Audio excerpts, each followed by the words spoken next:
24 ಗಂಟೆಗಳ ಪ್ರಮುಖ ಸುದ್ದಿಗಳು ಭಾರತ ಉಜ್ಬೇಕಿಸ್ತಾನ್ ಮಹತ್ವದ ಒಪ್ಪಂದ.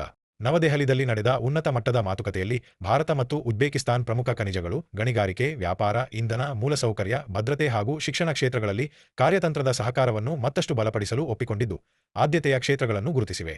At Universal Group of Institutions, we provide you PUC, Science, PCMB, Commerce, HEBA, Arts, HEPG, BSc Environmental Science, and BA BCom integrated with UPSC. Arunachal ಪ್ರದೇಶಕ್ಕೆ ಮೊದಲ Ramsar ತಾಣದ ಗೌರವ.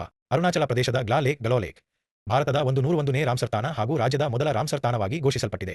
ಇದು ಪೂರ್ವ ಹಿಮಾಲಯದ ಜೀವವೈವಿಧ್ಯ ಸಮೃದ್ಧ ಕಾಮ್ಲಾಂಗ್ ಹುಲಿ ಸಂರಕ್ಷಿತ ಪ್ರದೇಶದ ಕಮಲಾಂಗ್ ಟೈಗರ್ ರಿಸರ್ವ್ ತೇವಭೂಮಿ ಸಂರಕ್ಷಣೆಯನ್ನು ಮತ್ತಷ್ಟು ಬಲಪಡಿಸಿದೆ. ಹೈದರಾಬಾದ್ನಲ್ಲಿ ಬ್ರಿಕ್ಸ್ ಸಭೆ.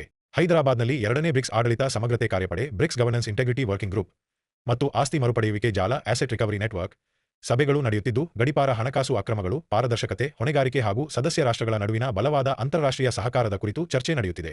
ದ್ವಿಚಕ್ರ ರಸ್ತೆ ಆಂಬ್ಯುಲೆನ್ಸ್ಗೆ ಕೇಂದ್ರದ ಪ್ರಸ್ತಾವ.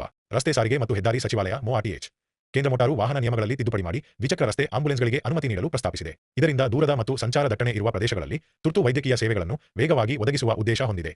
ಸುಪ್ರೀಂ ಕೋರ್ಟ್ ನ್ಯಾಯಮೂರ್ತಿಗಳ ಸಂಖ್ಯೆಯಲ್ಲಿ ಹೆಚ್ಚಳ.